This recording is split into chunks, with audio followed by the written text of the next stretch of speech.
Mwaramutse. Good morning. Yes, ashimwe. Praise the Lord. Hallelujah. Ndanezerewe muri iki gitondo. I'm so happy this morning. Nejejwe no guhagarara imbere yanyu. I'm happy to be standing in front of you. Kugira ngo dusangire ubuhamya bw'imirimo y'Imana. To share the works of God. Reka dusome Abafilipi 2 murongo wa 13. I read Philippians chapter 2 verse 13. Abafilipi 2 murongo wa 13. Philippians chapter 2 verse 13. Kuko Imana ariyo ibatera gukunda no gukora ibyo yishimira. It is written, for it is God who works in you both to will and to do for his good pleasure.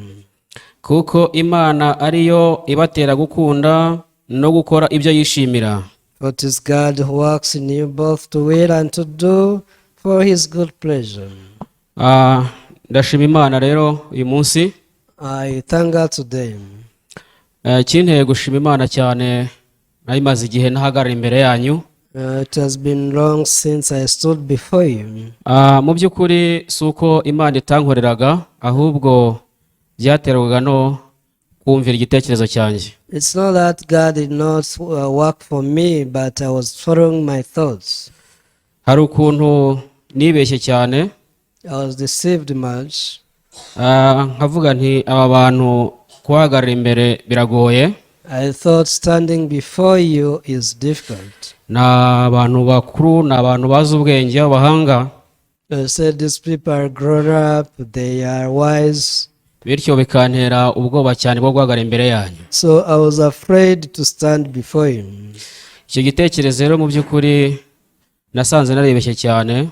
But I came to realize that this thought is very wrong. Kandi mu by'ukuri igitekerezo nk'iki ngicyo ni satani muzima. And this is Satan who gives us such thoughts. Icyo gitekerezo iyo utagicunze neza kirazamuka kigakura. And this thought grows when you don't care about it. Usibye no gutinya guhagarara imbere yanyu ugasanga nimo ndahunga n'ijambo ry'Imana. And eventually you run away from the word of God. Mu by'ukuri iyo umuntu atakaje gutanga ubuhamya, when you lose the heart to share the testimonies, mu by'ukuri ubutakaje ikintu gikomeye. it is a great loss. Kuko iyo satani ashaka kukwica aramanza akakwibagiza ubuhamya bwawe bwa mbere wakira agakiza. When Satan wants to kill you, he first make you forget the first testimony, how you received salvation. Iyo amaze kukwibagiza uburyo wakiriye agakiza uhinduka umutima wawe. After forgetting how you received salvation, you become the brother of Satan. Rero iki hima satani cyangwa kikamukoza isoni.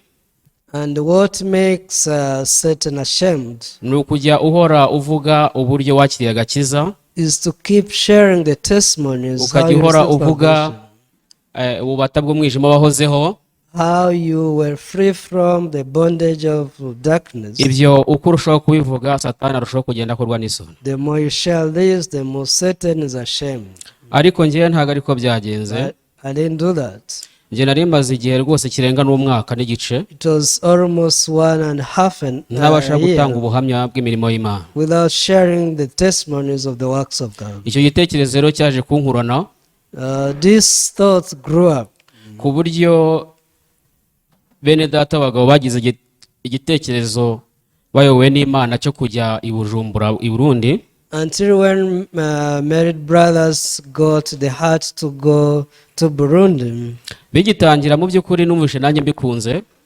Yes, in the beginning I was happy with the idea. Ndetse nshaka n'icyangombwa cy'inzira.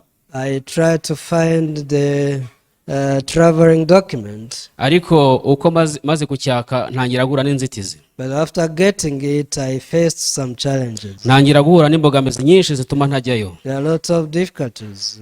Ariko byose byabaga bishingiye kuri cya gitekerezo. But all difficulties and challenges were based on my thought. Ariko ndashimira Imana But I thank God. iyo yaciye inzira nkabasha kugenda. God opened the way and I was able to travel.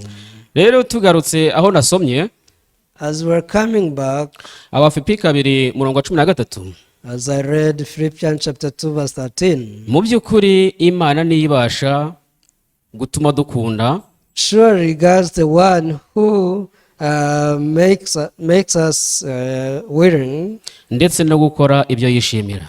and also is the one who works for us to do for his good pleasure. Iyo itaba ubuntu bw'Imana, If it was not his grace, iyo bitaba gukora kw'Imana, if it was not his works, ntabwo mba nabashije kwambuka umupaka, I could not even cross over the border, kuko ari namaze no kwanzura rwose ko nazajyayo, because I had decided not to go. ndetse nabo tuzajyayo namaze kubahakanira. Even those whom were to go together, I told them I want to go. Ariko habura umunsi umwe gusa But one day before, numvishije igitekerezo cyanjye kirushaho gutsindwa. my thought was defeated.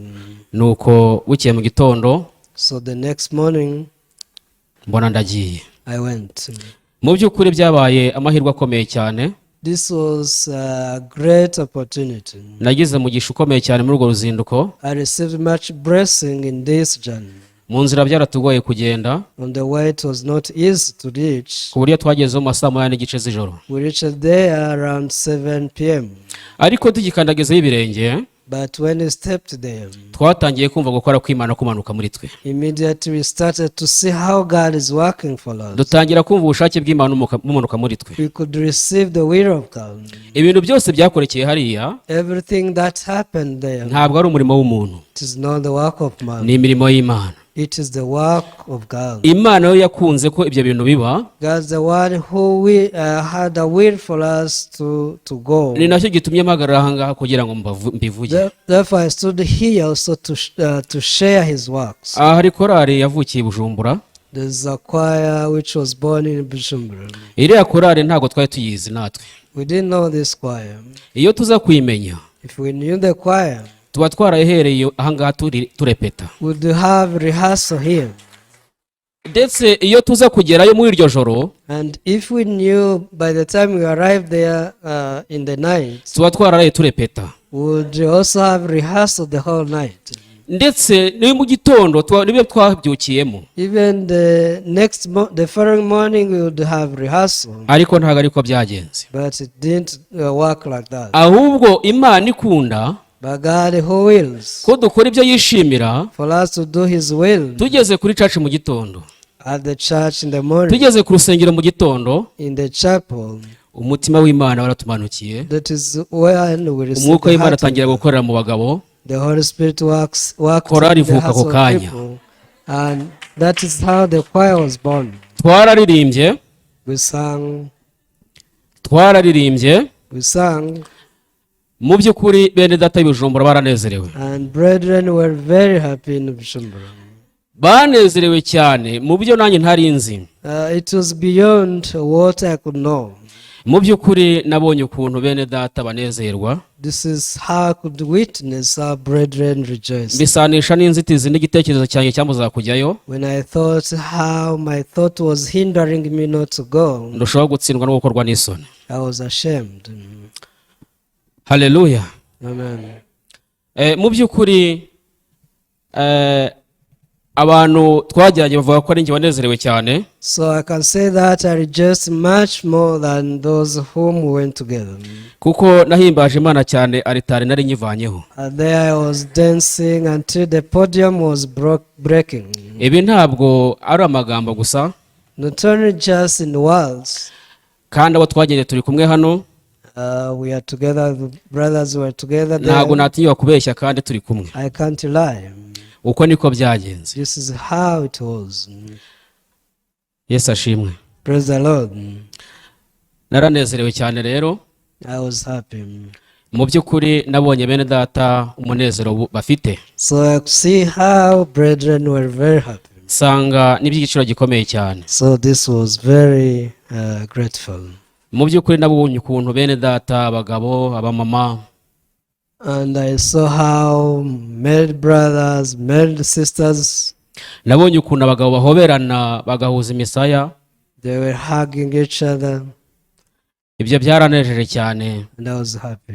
bituma nibuka ikintu kimwe. And I remembered one thing. Kera ntarakira agakiza, Before I received salvation, narwanaga intambara nyinshi cyane zo kugira ngo ndonke agakiza, I struggled to get salvation, ariko mu by'ukuri agakiza naje kukabona. and eventually received salvation. Nahoraga nkumbura kugira ngo nzabonye ukuntu ijuru rimeze. I used to